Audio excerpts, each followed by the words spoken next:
এই মেশিনটা আমার লক স্টিচ ছিল, 10 স্টিচের সেট লাগাইছি আমি।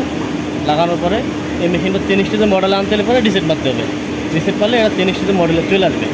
আর এই ভিমিমেক বটম হেমিং মেশিন 3022 মডেলের মেশিনটা কীভাবে আপনার মাস্টার রিসেট মারবেন আমি সেই প্রোগ্রামটা আপনাদের আগে দেখাবো।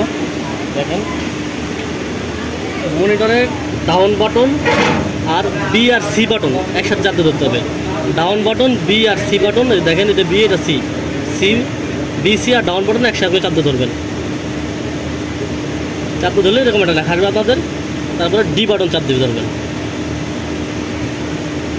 হ্যাঁ, আমার এটা রিসেট হয়ে গেছে। পরে মেশিনটা অফ করবেন। অফ করে আবার আমরা অন করবো মেশিনটা।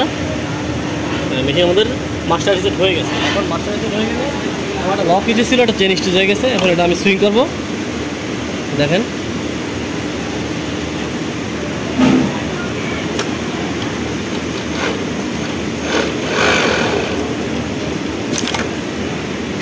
এটা কিন্তু সুইং হয়েছে। স্প্রে কিন্তু আমার দেখেন অনেক ঘন, স্টিচ ঘন। আবার এই মেশিনে কিন্তু প্রথম মাথায় এবং শেষ মাথায় জাম স্টিচ দেওয়া যায়।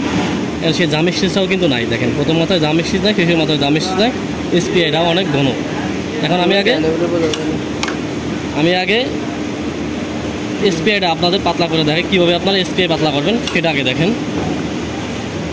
এটা আসবেন, আবার ডাউন বাটন, সি বাটন একসাথে চাপতে ধরবেন। হ্যাঁ, ধরার পর আমার এখানে উপরে যেতে হবে সিপিতে যেতে হবে। সিপিতে যেতে হলে আমার এখানে উপরে যাবেন, এটা সিপি লেখা আসবে। এই যে সিপি আমার 3.2 আছে, 32 আছে। এটা আমি যখন বাড়াই দিব, যেমন এটা আমি 4 পয়েন্ট করে দিলাম। সিপিতে 4 পয়েন্ট করে দিলাম। আমার স্টিচটা পাতলা হবে, যত বাড়াবেন তত পাতলা হবে, যত কমাবেন তত ঘন হবে। দিয়ে আমি আবার ডাবল বাটন চাপ দিব। ঠিক আছে,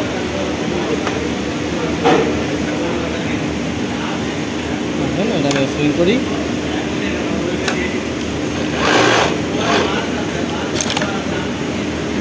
দেখেন এভরিওয়ান, এটা আমার আগের স্টিচ ছিল, এটা নতুন স্টিচ। কত পাতলা হয়েছে স্প্রেটা।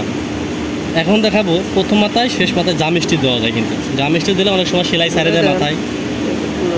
দেখেন, এটা আমার আগের স্প্রে, এটা এখনের স্প্রে। এটা কত পাতলা, এটা কত ঘন। দেখেন, ভালো করে জুম করে দেখে দেখতে পারেন। এটা আমার আগে ছিল, স্প্রেটা ছিল আগে ঘন। আর এখানে এই স্প্রেটা আমার এখন করা হয়েছে, এটা কত পাতলা। আপনি যত পয়েন্ট বাড়াবেন তত পাতলা হবে। এখন আপনাদের দেখাবো প্রথম মাথায় শেষের মাথায় জাম স্টিচ কীভাবে দেবেন আপনি। এখন জাম স্টিচ দিতে হলে আপনার উপরে বড়টা চাপ দেবেন। চাপ দিয়ে দেখেন এখানে ডট ডট আছে, এখানে আমার অন করতে হবে। হ্যাঁ, এটা অন হয়েছে, এইটা অন হয়েছে। এখন এটা প্রথম মাথার শেষের মাথা জাম স্টিচ। এটা হচ্ছে জাম স্টিচের পরিমাণ, কয় স্টিচ আপনি জাম স্টিচ দেবেন। 9 স্টিচ পর্যন্ত দেওয়া যায়। এখানে আমি 5 স্টিচ করে দিলাম। এনাফ দিয়ে আমি আবার ডাবল স্টিচ দিলাম। এখন ওই যে জাম স্টিচটা আপনি দেবেন, এই জাম স্টিচের কিন্তু স্পিড আছে, আপনি কত স্পিডে জাম স্টিচটা দেবেন আপনি।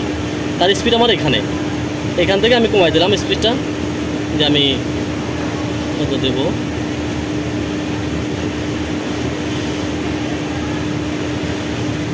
হ্যাঁ, 70 আমার জাম স্টিচের স্পিড। প্রথম আমার জাম স্টিচটা হবে, সে জাম স্টিচের স্পিডটা এটা দিয়ে। এখন আমি দেখি চালাই আমার জাম স্টিচের কেমন হয়েছে, দেখাবো। দেখেন, জাম স্টিচের কিন্তু আমাদের, হ্যাঁ, এই যে ইনসাইডে দেখলে বুঝবেন। এই দেখেন, এই যে এটা কিন্তু জাম স্টিচ হয়েছে, দেখছেন। এটা প্রথম হয় জাম স্টিচ, এটাও জাম স্টিচ হয়েছে। আর আগের যে স্প্রেগুলো ছিল কোনো জাম স্টিচ নাই, কিন্তু এটা দেখেন এটার ভিতরে কোনো জাম স্টিচ নাই। লাস্টের মাথা প্রথম মাথায় কোনো জাম স্টিচ নাই। আর এটার ভিতরে জাম স্টিচ, এই যে জাম স্টিচ এটা থাকলে পারা সেলাইগুলো খুলবে না। আবার আপনি আমাদের দেখাই, এই দেখেন নিডেল দিকে ফলো করেন, একটু জুম করো। এই দেখেন প্রথম মাথায় জাম স্টিচ হবে। এই দেখছেন জাম স্টিচ হয়েছে প্রথমে। আগে কিন্তু আমার জাম স্টিচটা ছিল না।